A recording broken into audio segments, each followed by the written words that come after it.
you a fan of this podcast?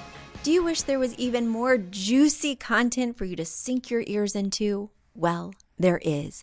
You can become a premium member of this podcast for $5.99 a month and get full access to an archive of over 50 bonus episodes. Additionally, we release a bonus episode every single month. That's a ton of extra content, including my personal interior design diaries, extra tips, my talking about trends, and so much more. Additionally, you'll be keeping us on the airwaves each and every week because your premium membership money goes directly back to making this podcast amazing. Check us out at affordableinteriordesign.com. Click on podcast to learn more and to become a premium member today.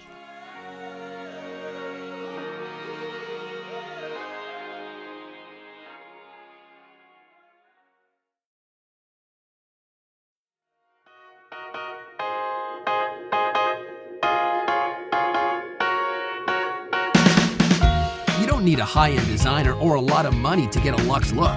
Be your own interior designer. This is Affordable Interior Design, the podcast. Here's your host, Betsy Helmuth. Hello, everyone. Happy February. I hope you're having a cozy, comfy, warm winter season. I, for one, am glad that Punxsutawney Phil saw his shadow. I can't wait, or didn't see his shadow. Didn't see a shadow. I can't wait for an early spring. I'm so excited. As I stare out my window right now at 11 inches of snow, I'm very hopeful that this might be our last snow of the season. We've only had 2. So that way we can just slide right into spring and I can pull out the summer sundresses and leave all the winter weather behind me. I want to thank you guys for being so patient while I navigate my work-life balance with a tiny baby. It has proven to be particularly challenging. It has made releasing podcasts on a steady cadence difficult. We don't have reliable childcare. My husband has had a lot of colds, so hasn't been able to take the baby. We've had COVID. We've had all sorts of issues that have made this particularly challenging. In the meantime, I'm also back to work with design clients and all sorts of stuff. So I apologize that my cadence has been somewhat disrupted. I will find the work-life balance I had when I had 2 children. I will find it again with 3, but no guarantee as to when. So we're just navigating, and I appreciate you coming along for the ride. One other thing I wanted to bring to your attention is that if you guys were interested in my online classes or my book, I was informed that the link is not working. And I'm so glad someone pointed that out. So, what you'll want to do if you want to purchase the online classes where we talk about feng shui, we talk about accessorizing your home, we talk about purchasing furniture, and then, of course, you can get a copy of my book that is signed by yours truly. If you've been looking for that, if you're interested in that, then you want to go to affordableinteriordesign.com/classes. Once again, that's affordableinteriordesign.com/classes. There you will find all the information. The classes are $40 a piece, and they're between 30 and 45 minutes long each. They are action-packed, filled with tips. And then, of course, you can get a copy of my book. Now, I highly recommend that you buy the value pack, which is 3 online classes and a signed copy of the book, because that is truly the best value at $99. So head over to affordableinteriordesign.com/classes to treat yourself today. All right, without further ado, I'm going to dig into this mailbag and I'm going to start answering some questions. My first question has come all the way from Pittsburgh, Pennsylvania, and it is from Kelsey, who writes, "Hi, Betsy. I am back with some revisions to my space. In response to my last question, you suggested that I totally rethink my space, and I have. I got rid of the large armoire, which I did not love, and it freed me up to really move things around. I've tried a couple of things and decided I liked having the piano by the window and the dining table right next to the kitchen. You also suggested that I think about my two-word phrase, and I am thinking I want to aim for charming transitional. I feel most aligned to the transitional style, even if the current pieces in my home don't suggest that. What I feel the transitional style lacks is color and quirk. I enjoy the charm and the color of French country/cottage style, but I don't feel like it makes sense for me/our house. Charming transitional is my attempt to bring in aspects of the cottage style to my more transitional home. My next steps. I want to add a fun tile overlay to the fireplace that will add some pops of blue. I want to paint the fireplace a shade of blue or green that's somewhat muted and dark, but not too drab. And I want to buy a buffet or bookcase for some storage. And I also want to replace the dining room chairs that I do not love. My biggest questions are number one, the chairs. Does it make sense to put a chair on either side of the fireplace? This would create a very long and open living space. I would buy two new matching chairs, I think. What are your thoughts on this? So, Kelsey, before I read your other questions, let's tackle this one. Now, chairs in this room are really what I would consider an afterthought. You have bigger furniture to fry here, Kelsey, because this room is a very narrow L shape. And part of the L is really overtaxed with function. So, for those of you listening, that's a narrow L shape. And if we're starting at the top of the L, there is a window on the narrowest part. And then on the long wall, there's a fireplace. And then as we swing around that L, there's a mirroring window opposite the other. And it scoots over into a sliding door with a dining nook. Now, on that narrow part of the L that we first talked about when I first gave you a tour of the space, it is adjacent to the entryway. There is a pony wall or sort of a half wall separating the entryway from the beginning of that L. Now, you have your chaise sofa smushed into the narrowest part of the room under that window, and there's a major walkway, I would imagine, from that entryway to the rest of the space. So the couch just feels like a total afterthought. It feels awkwardly smushed. I think you have the wrong layout. So while I'm really glad that you like the placement of the piano, I think that it is compromising the placement of the other pieces of furniture. Now, you guys know from listening to many, many, many, many episodes that I don't like to give floor plan advice on the podcast because I like to try every possible option. It is not something that I just like to throw out an answer without doing my due diligence, without having a proper floor plan in front of me so I can ensure that we have properly sized walkways and space to move around things. But just from eyeballing this, I think, Kelsey, that we can't put the couch opposite the fireplace because we won't have room for a walkway and it's just going to eat up all that narrow space. I would consider moving the chaise sofa underneath the opposite window. Now you're saying, Betsy, this was a mirrored room. It's somewhat symmetrical. Isn't the opposite wall the same length? It very well may be, but I want to put an asterisk. This is not such a walkway because it's further from that main point of access. It's further from the entry door. Additionally, remember that pony wall I was talking about? Well, it continues up and creates like a soffit for the rest of the room. And then that's like a 6-inch amount of space there because you've got the 2x4 being the stud and sheetrock on either side. And then you've got a little bit more wall even before you get to the sliding door on this opposite side. So spatially and visually, it looks a little bit bigger and more comfortable. Additionally, I hope that the chaise is reversible on that sofa because when we move it to the other side of the room, well, actually, I think it'll work out just fine. I'm moving it in my mind.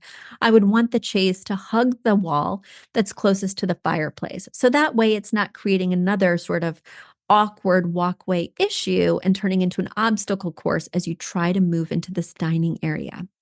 I think you will find that that really changes the optics of the room and then helps you to determine how the room should be sort of proportioned. Because right now it feels very unbalanced with a lot going on the left-hand side of the fireplace, toy storage, chaise, sofa, which appears to be a smaller segment of the room than the right side.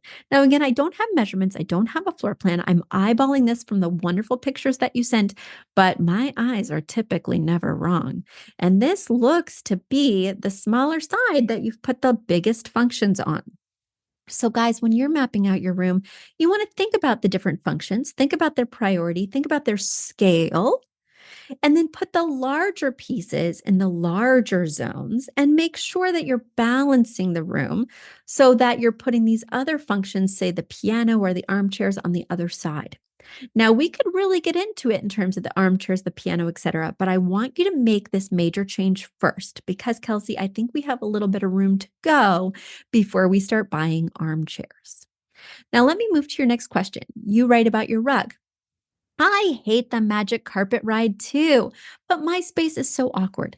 The only way to get a rug the right size is to purchase a carpet remnant that would be 9 feet by 18 feet. The other option is to divide the space into two by having smaller rugs, 8 by 10 or 9 by 12, that would stop in the middle of the fireplace. In that scenario, I would move the sitting chair by the coffee table. There are more than two ways to rug this room, Kelsey. So I must say that I disagree with you. First of all, I don't tend to go for a carpet remnant because you don't want it to look like wall-to-wall carpeting that just shrunk, that perfectly fits the space but is a little bit smaller. You want an area rug to define an area. And in this case, we do have areas, and I wouldn't say that the areas are exactly equal. Typically, that living area would be much bigger, would have more pieces, say the coffee table, sofa, armchairs, and maybe the opposite area, whether it's a play area or an area for the piano or an area for toys and piano, right, would maybe be a third of the room size, whereas the living area would be 2/3 of the room size. If we're thinking about it proportionally like that, we'd want a larger rug in the seating area and a smaller rug in the quote unquote play area. First, we do the floor plan, then we decide the rugs. But I do think 2 rugs is appropriate. It does not bother me that a rug would stop somewhere in front of the fireplace, but we want to be really strategic about how big each rug is. And no, it does not need to be symmetrical, especially in this room whose fireplace does not feel like it's symmetrical or equidistant on that wall. There we go. Third question. You mentioned that you want a bookcase or a buffet. You say, I need to add some storage back into the space to hide craft supplies and children's toys. What would you advise and where would you put it based off any recommendations you've already made? Thank you so much for all your advice, Kelsey. All right. So we will have areas that are left over for storage. The storage that you're talking about sounds like it needs to hug a wall. Now, this pony wall that is adjacent to the entryway is half pony, half full height. I would be tempted to put some kind of storage piece there. You could also flank the window that is near the entryway with 2 narrow types of storage, whether it's like the square cubbies that you could put bins in that could have some of these books as well as maybe music for the piano. There's going to be opportunities. There's going to be available walls, but I really want you to get these major pieces in place, in the right place, before you start solving all these other problems. You know what that means, Kelsey? That means you're going to have to write me back. You're going to move this furniture. You're going to think systematically about the most important function first, following with the subsequent most important functions. You're going to find a more perfect floor plan, and you're going to send me new pics, and we're going to solve more problems. And now it's time for a quick commercial break. Do you love this podcast? Do you wish you could learn even more? Well, we have an online class bundle. Our online class bundle is comprised of 3 online classes: Beautifying Your Home for Less, Styling Your Home, and the Fundamentals of Feng Shui. Each one of those 3 classes is between 30 and 45 minutes long and chock-filled with visuals and tips, things that will help you to style your own space or help out with other spaces. Additionally, With the pack of 3 classes, you get an autographed copy of my book, Affordable Interior Design. You get all of that for only $99. Once again, that's the 3 online classes as well as the book for only $99. You just go to affordableinteriordesign.com/classes. Once again, affordableinteriordesign.com/classes to buy your bundle today. And if one of those classes sounded intriguing, but maybe you already have my book or some of the other topics are not of interest, you can buy the classes individually at that site as well. Each class is $40. So head over to affordableinteriordesign.com/classes to get your bundle or your online class today. All right, let me get to my next question. My next question comes from White Plains, and it's from Alana. Alana, full disclosure, is one of my current clients. So I'm so excited to answer a question because it's something I'm sure we've been working on in your space. You write, "Hi, Betsy. Congrats on baby Mira.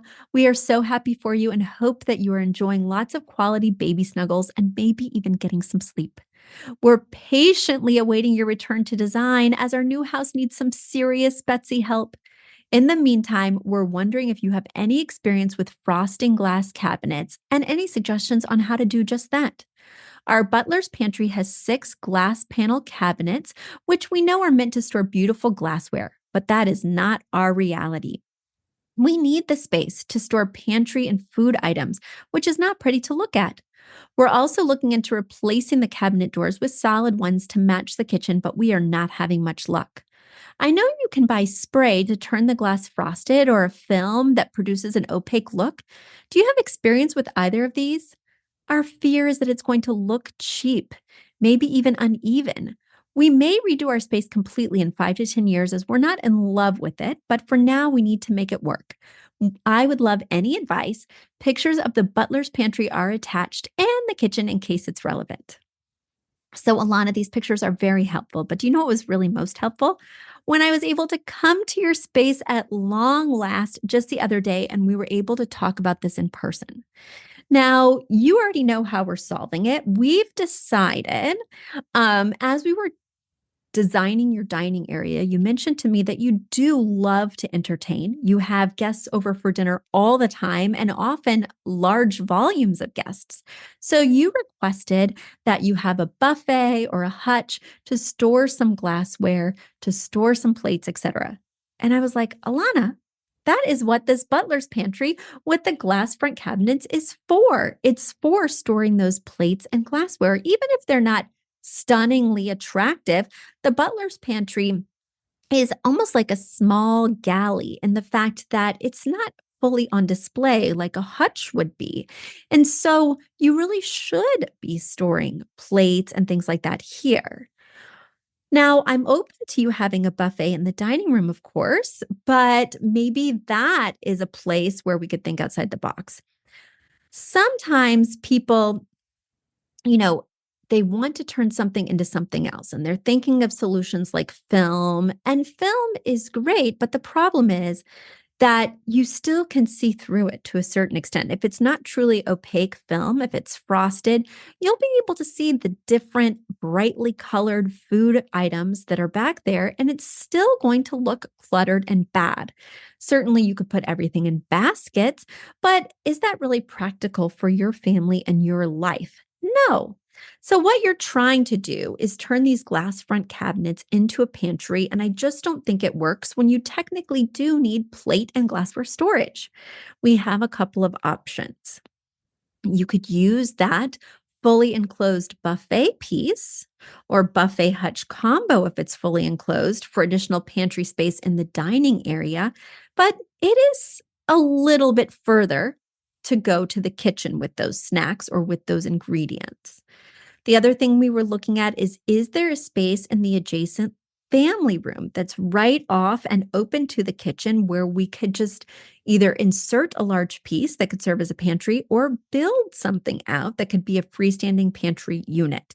Because right now, that butler's pantry with the glass cabinets is not even solving the full problem of the pantry. We need something larger. We need something that the smaller kids could reach to get their snacks. This Butler's pantry solution is already overflowing so that there are things on the counter. It's not a good solution, and film will not make this solution any better. The takeaway for you guys listening here at home is, first of all, that the best way to get the perfect answer is just to work with me in person, because we'll go through the house holistically and find other solutions. Or I can really get down to it and see how other rooms could help to serve some of the function that you're expecting from this small space. So that's the main takeaway. But the other takeaway is just that frosted film, is not usually the answer. I myself have glass front cabinets in my kitchen, something I wouldn't have personally chosen because my glassware is not particularly compelling. We have a lot of mismatched glasses. My husband loves souvenir cups. I know I'm cringing even as I say it. But, you know, having the film might look even worse. So sometimes we don't want to fight the feeling. We just want to go with what something's intended to be. And instead of having two subpar solutions, this being the pantry and putting glassware somewhere else, let's just embrace what this is and find a different solution for those other items. All right, guys, it has been so good to be back with you. I really appreciate you. It's always great to have you back on the airwaves with me. If you have questions, if you've been waiting, just like Alana, for me to return so that you could pick my brain, head over to affordableinteriordesign.com/podcast. Once again, affordableinteriordesign.com/podcast. I have been anxiously awaiting your questions. Thank you so much. And until next time, bye.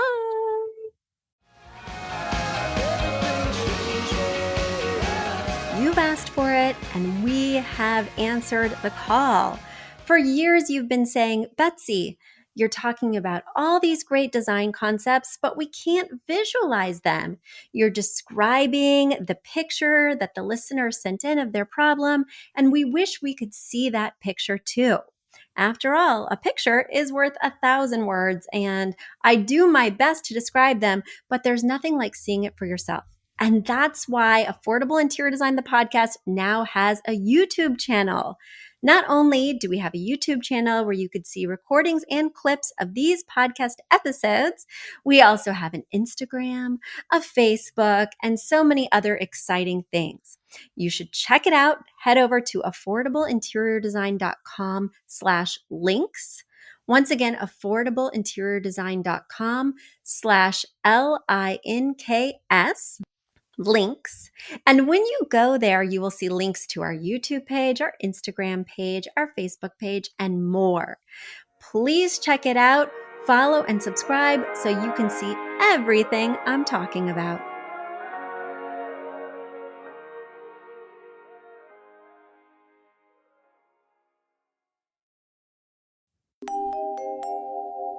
A big thank you to our amazing producer, Catherine Heller, to Aton and the MBCR House Band, and to Affordable Interior Design, the sponsor of this podcast and the premier place to get an amazing look on a budget. Check out affordableinteriordesign.com. If you guys love the show, the very best way to support us is by spreading the word. Tell your friends or write us an awesome review on iTunes. So until next week, guys, thanks so much for joining us, and I'll talk to you soon. Bye.